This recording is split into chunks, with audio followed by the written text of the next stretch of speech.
everybody, welcome back to another episode of Zinespiration Chat. I am Ryan from Pocket Thoughts. With me, as always, is Craig from 5 O'Clock Zines. And today, we are joined by the super talented Kate Dunn from Australia. Yay! Thanks for coming on the show, Kate. Thanks for having me. Yeah, thanks for coming on. Nice to have you. So it's 11 o'clock there in Australia, so it's just the day's just beginning and Ryan's day is just ending. Oh no. Yeah, it's like 9 o'clock right now, almost. Oh, and probably cold. And probably cold as always. I got the hat on. Yeah. At least you haven't got sunglasses on inside. That's the main thing. He was Canadian. So yeah, Kate, thanks for joining us. We got a couple of questions for you. Let's have a bit of a chat. I guess we want to open with something like, what have you been working on recently? Can you tell us a little bit about what you're working on and what you kind of do in the zine world?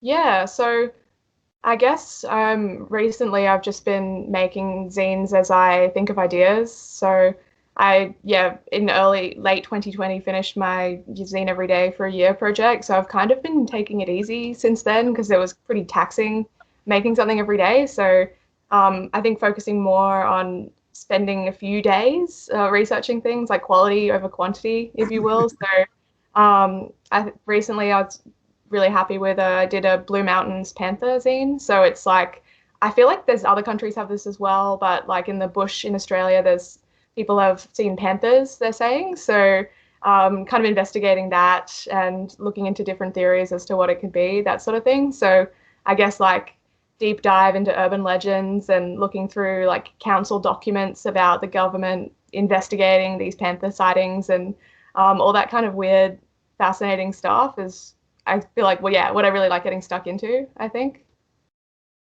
Yeah, that sounds cool. That sounds very cool. There's a couple of things I want to. Oh, sorry. Go ahead, There's a couple of things I want to like backtrack on. So you mentioned a couple of things. First of all, this zine a day every year. Let's expand on that. Yeah. So I made a zine every day for a year. It happened very suddenly. I had just finished my master's, and I guess from experience of finishing a degree, there's that kind of grim period where you're just working at your casual job and you have a bit of an existential crisis and you're like, what am I doing with my life? And I, really didn't want to do another degree because I really like learning, but I don't want to get into more student debt. So I was like, I kind of want something to keep me busy and have a little project. So I just messaged my friend one day, like, I think I'm going to do a zine every day for a year. And he was like, okay, sure. And then, I just started doing it. And got all the way through it was December 9, 2019. And then it went to December 10, because of leap year 2020. And it just ended up being like I started making it when we were having the fires in Australia. And then it went all the way through COVID. So it's just ended up, I don't know, it was like a project I started when I was like just out of boredom and wanting something to do, and it ended up just kind of being this journal of this crisis. But it was really good to have as well, just, being locked down at home, like something to actually do every day and add a bit of, I guess, structure and meaning to my life. How did you come up with different ideas for different zines every day? Was it like you'd wake up, like would you think the night before of like, oh, tomorrow I'm going to do XYZ topic, or was it you wake up in the morning and go, this is what I'm doing today? The days where I knew what I was doing the next day were the most peaceful days, I think. It's just the certainty of knowing what you're going to make. But if I had a good idea for a zine, I would just Facebook message it to myself. So like my own chat with myself on Facebook is just like rating toilet paper brands or something like that, just random shit. And then if I got desperate, I could look through my like list of just ideas and pull from that. But I generally wouldn't plan. I would just I'd often leave it till like 9 o'clock at night. And so I'd have 3 hours and it would just be like I'd have to, smash something out.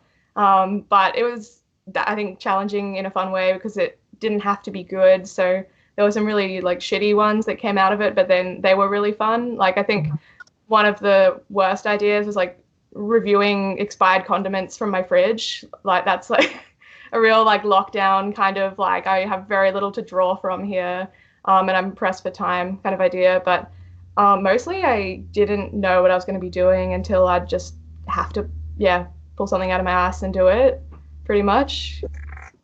You bring up a really cool point though about like quality versus quantity sometimes too, because I mean, sometimes I think we need as zine creators to step back and go, it's just a zine, right?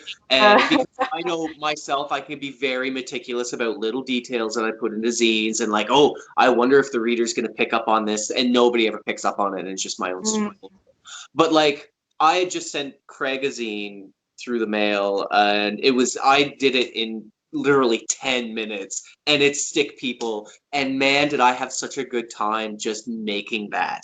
And sometimes I think, we get a little, too much of the devil's in the details, yeah. and right, and it's got to be perfect, and it's got to look great. And at the end of the day, it's like, fuck no, we just need to have fun. I think so. I think that's what I found before I got into zine making myself. I'd go that we have quite a few big zine fairs in Sydney, and I think I'd find it somewhat intimidating, the kind of really beautifully made like art zines that would be there. It's like, oh, you have to have this amazing product to make zines, and it's like you really don't. You can really just make something you made in 10 minutes, and there's no criteria as to what is and what isn't a zine. It's still a zine. It's still equally, as valid as someone who spent hours making it. Like that's, wonderful work for, people who have, but you can make something really silly and just have fun. So yeah. But when you're creating every day, that like not every zine, let's say, then is a hit. Like it's like one in every 10 or one in every 6 or something that you kind of really connect with the piece. Like sometimes Mm, you kind of just can't connect with it, and then like let's say every one in every 10, you kind of really connect with the idea, and it just kind of really comes together. And I think that's an interesting thing that, of course, you must have discovered when you're creating daily. oh God, definitely. There were some zines that I just thought this is a banger, like this is so good, and then it just flopped. Like when Disney Plus kind of became available in Australia, they had all the shitty like Disney Channel movies. So I watched like 14 of them, so hours and hours and hours of watching, and then I ranked them all, and I was like, this is great, but. Disney Channel wasn't really accessible in Australia in the 2000s. I have memories of watching it from when I lived in the US. So it was kind of like me really misinterpreting my audience because no one has this nostalgia. So it was like no one cared. Then on the other hand, I did like a zine where I was just really hurting for ideas. Like I just reviewed the demons in like Garden of Earthly Delights. And I think conceptually it's a fine idea, but I don't think it was very good. But people really liked that zine, and it was like, why? I shit this out in 5 seconds, and I just really, I don't know, I just don't feel like my writing was good in it either. But I don't know, you never know what people are going to latch onto versus like, yeah, something you personally like doesn't mean other people are going to like it as well. Mm. You got something on that, Ryan? Well, it actually just made me think of, some of the zines that I've done too, where it's been like, I'll be making something and I'm like, this, you finally made it, Ryan. Finally made the zine that's going to unite the world together, and all this.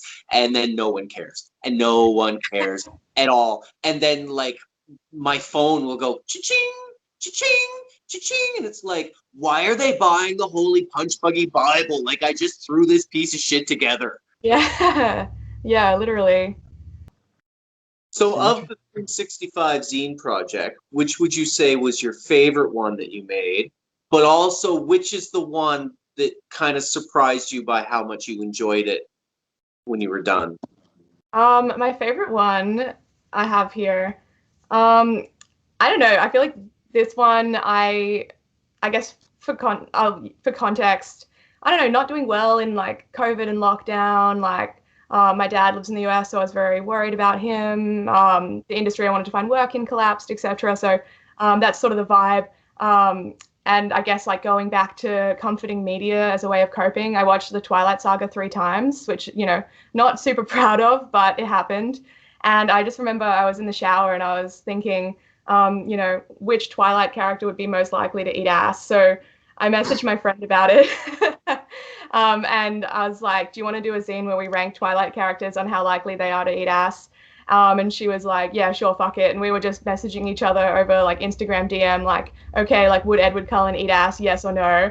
And it was just so fucking funny. Like, I had so much fun making it. Like, it was just like one boring day in lockdown, and I don't know, it just like the writing I think is really funny, and it's just the stupidest idea in the world, and I don't know, I think it's like one of the best-selling zines on my Etsy as well. So it was just like this kind of silly idea that I just had after just consuming so many hours of Twilight, and then just lots of fun making it with my friend. And then it's kind of like I think a lot of people found my Instagram through this zine, so it's kind of I feel like it encapsulated the project really well. Like it's that madness of being in lockdown, and you just are like, looking to anything to kind of have a bit of levity, I guess. But I think this would be my favorite for sure, just because it's, I guess just the silliness of it. And it's something that I feel like you only would think of when really pressed for ideas. Like it's not something that I would, think like, what a brilliant idea. It's like, well, I have to make something today. Like, and then I don't know. Yeah. Can you just hold it up again just for a second? Yeah. Can you hold it up? Just in the, that's it. It's better. Yeah, it was on the side before. It's not the most high effort cover in the world, that's for sure. But I can't think of any that really surprised me as such. I guess maybe that Boshi and Demons one for how much other people liked it. But yeah, I think I guess like the ass eating scene, I was pretty floored by the response to it. Would be the biggest surprise, but yeah. Just goes to show how many people are on Google searching ass eating. I think so, yeah. Are you on Team Edward? Oh, right. Oh my God. I was always on team. So for reference, Twilight came out when I was like 13. And in Australia, we don't have co-ed schools in the public system. There are some, but a lot of them are. So I went to an all-girls public school, and it was just, 13, all-girls school. Twilight was like this huge, like there was a wait list at the library for each of the 12 copies they had of the books. On my last day of school, I remember like signing out, and we went and saw Eclipse in the cinemas. Like it was very much like throughout my whole high schooling. So, but I was very much like Team Jacob. I think I had like all photos of like Jacob on my little school notebook, and we'd like pass it around in maths class, and people would just like stare at photos that I had like pasted to my books. But I think as an adult, both Edward and Jacob are toxic. So I'd say neither at this point in my life, but as a teen, definitely Jacob. Do you have anything? So you're working on the Blue Mountains idea. Is this what you kind of hope to do over the next, I guess, little while, or? Oh, that's finished. That was my most recent ones. I mean, I have a few, like I just write them in messages to myself. I've continued with that, like whenever I get an idea, but I think I'm just sort of bringing it up now. One of them was like I wanted to look into the history of like papyrus font. I feel like that could be fun. Like the Avatar font, like I think ranking species of monkeys. That's like a not good idea. A lot of still a lot of bad ideas, but like I think looking into like created just like Ryan, like the way that Ryan, I think like Ryan thinks a lot like you. Like I don't know, like I know Ryan through this and Instagram and all the other rubbish, but he kind of like, I think he kind of has the ideas like, well, I couldn't think of the word. He kind of has the ideas like you. He's kind of I think you guys like just crazy ideas, like just I don't have that. I'm very very different. I don't believe there are bad ideas unless like there's bad intent behind them. But like, when you say, oh, ranking monkeys but like what would I do with it? Or that's not a good idea. I immediately go, oh, but right? And oh, what if instead of ranking monkeys, you rank, which monkey can throw their poo the farthest? Oh my God.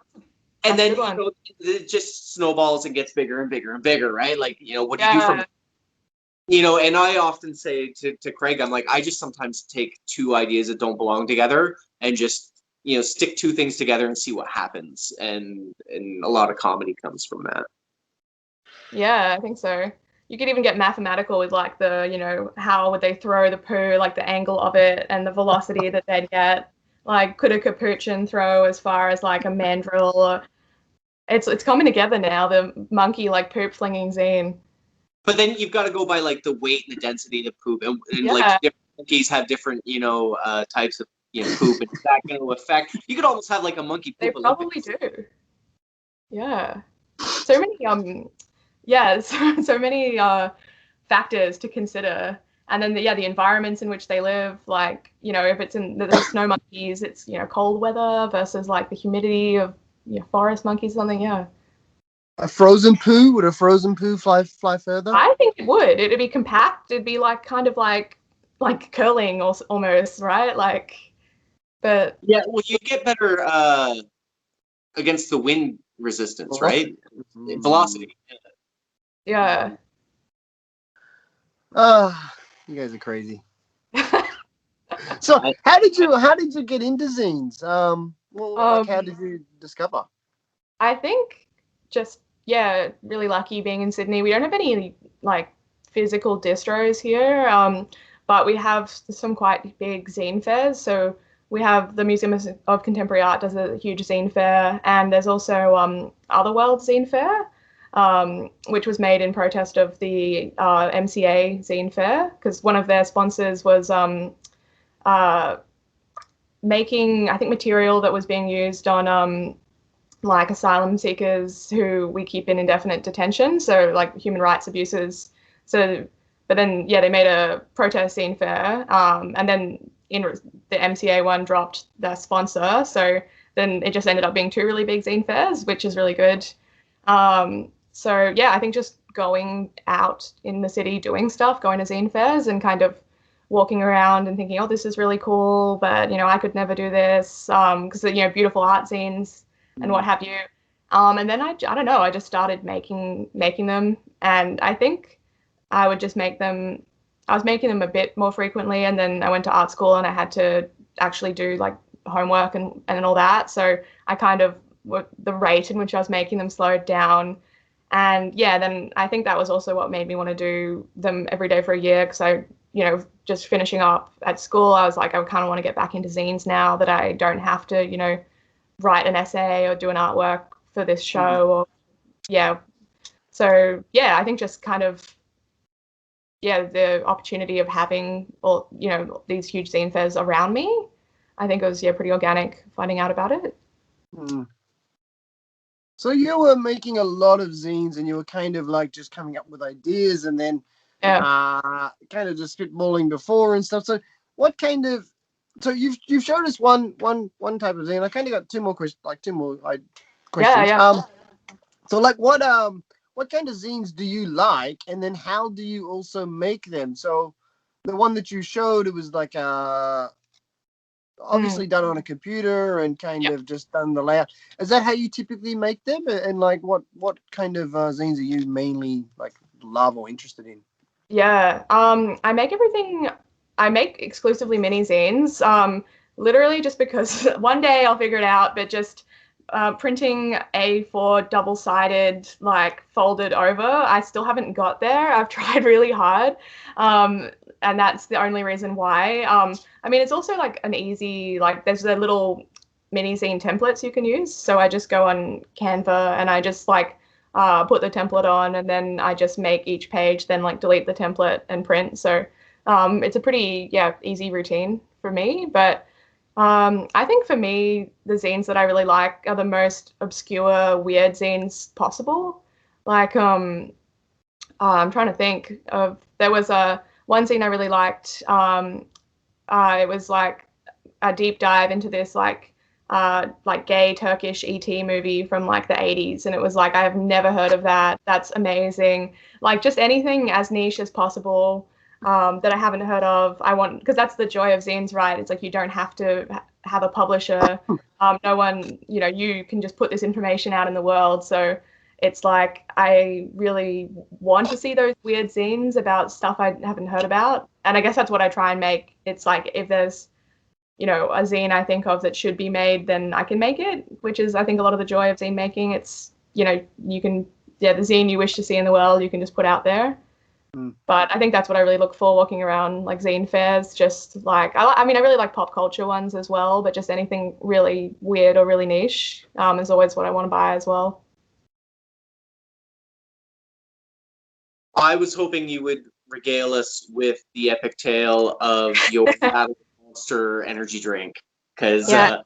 it was one of my highlights reading on Instagram recently that we had that great chat about it, and having also had a zine of mine pulled from Etsy for bullshit reasons, I thought it'd be great for you to share the story.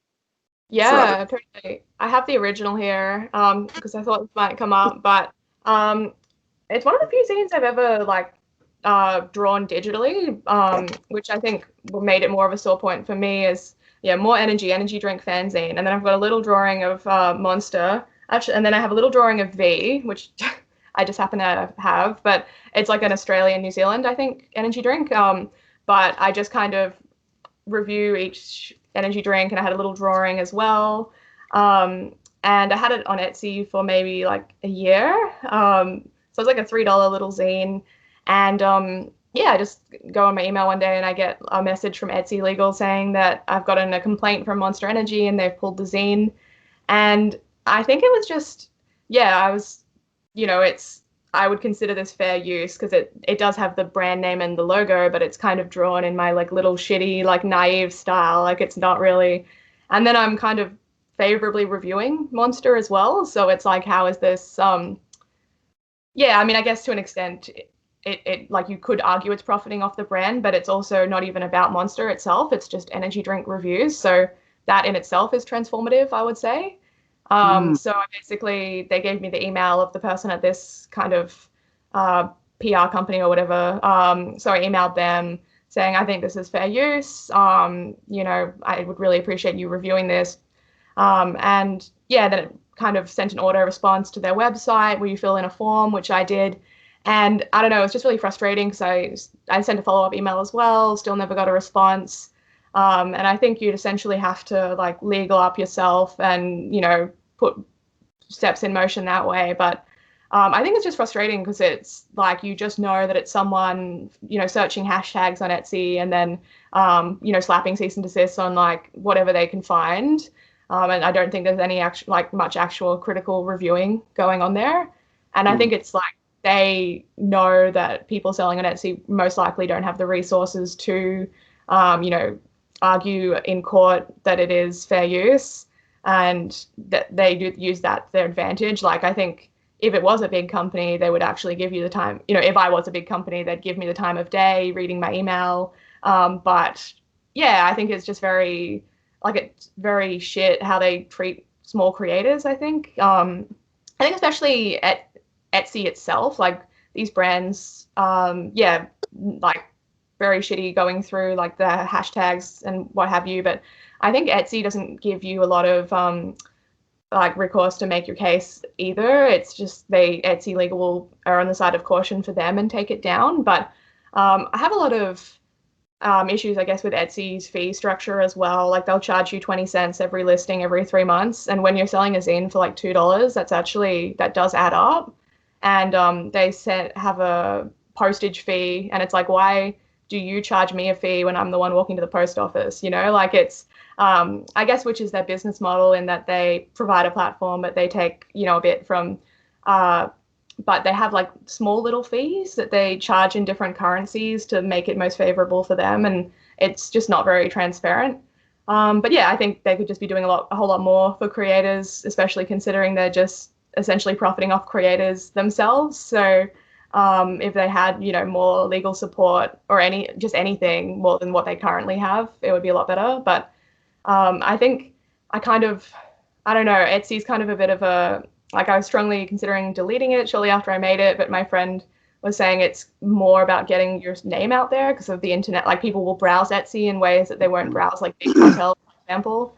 So I think, which is the case, like I think people have found me through Etsy, but which is I think the only reason I have Etsy at this point is to kind of have people find me, and then I'll just throw free zines in when I'm shipping them out, because it's like it's not really about the selling as such. It's more just like to get my zines out there. But I don't know, I guess I just have a lot of issues with the platform and with I guess these big brands like targeting the little guy as well. But I made like a counter zine about the ordeal, so I think maybe just for like a physical zine fair when they start up again, like banned from Etsy, like buy the illicit zine that you can't buy online as like a selling point or something. But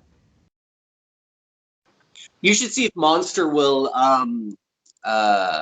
what do you call it, advertise in one of your zines there, and see, sponsored by Monster. I could just claim my zines are all sponsored by Monster, and until they like see how long it takes for my Etsy account to be deleted, I guess. But or say that they're officially not sponsored by Monster. yeah, officially not condoned by Monster.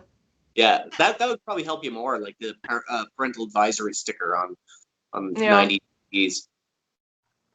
I started using Etsy just because I knew the name, right? Like before I started selling my zines there, I knew some crafting folks that made pillows and stuffed animals and things like that and sold them on Etsy. So I was like, I'm gonna check Etsy to see what zines are like there, right? And sure enough, there's more than a hole.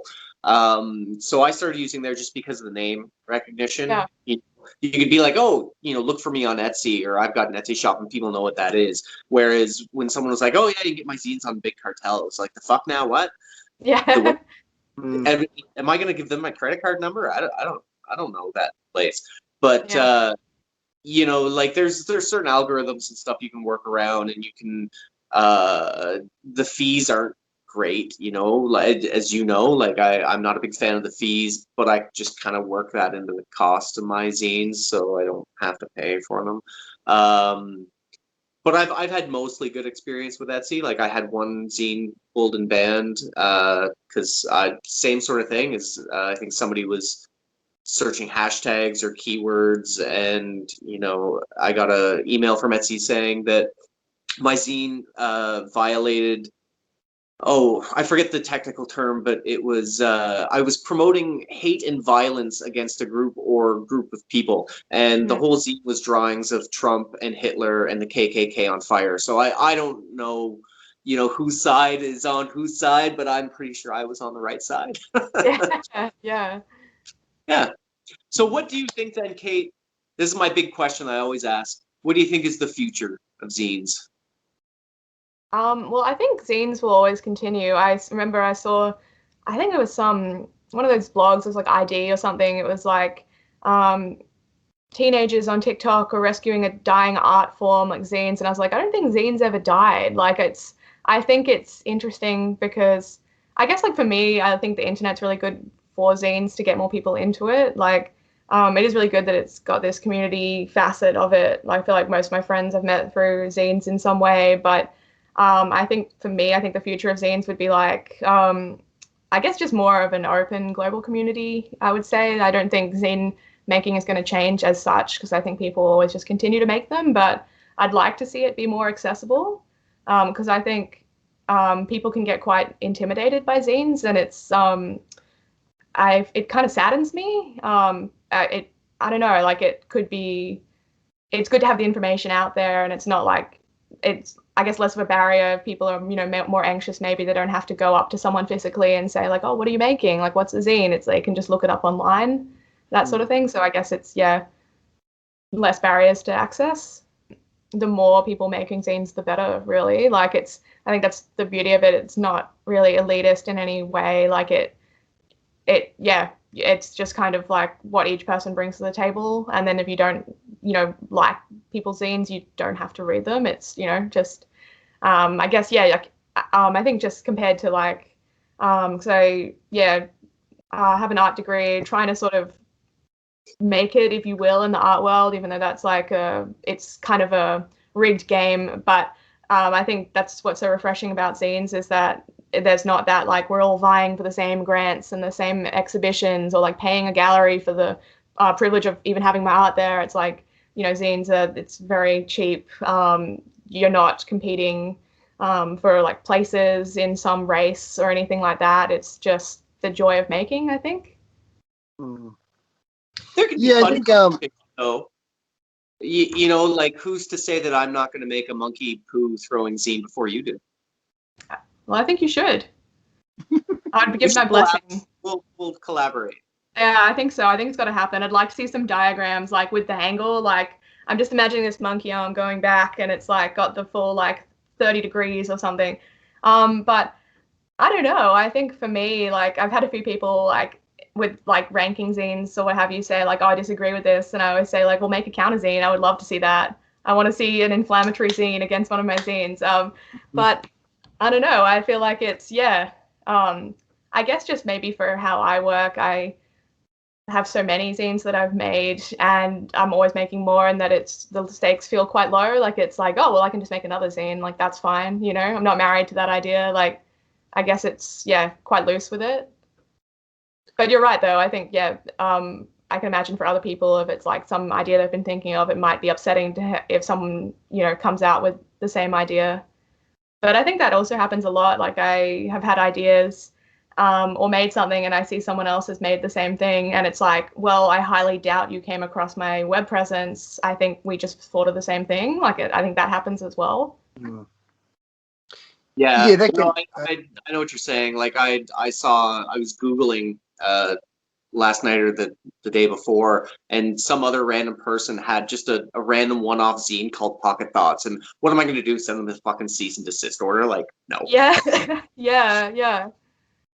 And I think it's an interesting balance because I feel like also people get inspired by other people. But then, yeah, I will see sometimes people like accusing other people of copying them, and it's like maybe, but then also how do you know? But then it's also like it must be really upsetting though if it's like something you've worked on and then you see something very similar. So yeah, it's an interesting line to kind of walk, I think. It can also just be like what's out in the world at the time. Like we're all kind Yeah, of, especially at the moment, and living in kind of such a global sort of a situation.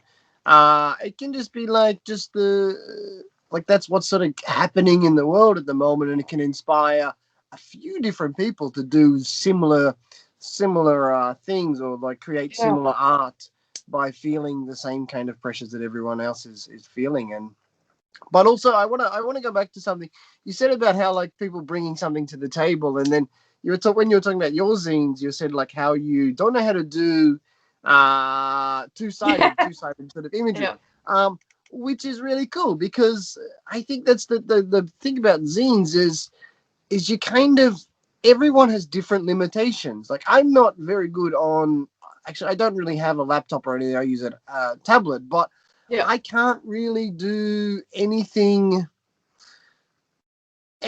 like a digital layout. So yeah, what I do is like I basically just write short stories and stuff. So I will I will push in the margins and then print it so it prints wide enough for the page that I'm going to use, and then I cut it and I make like a master of it, and then I just photocopy it from there.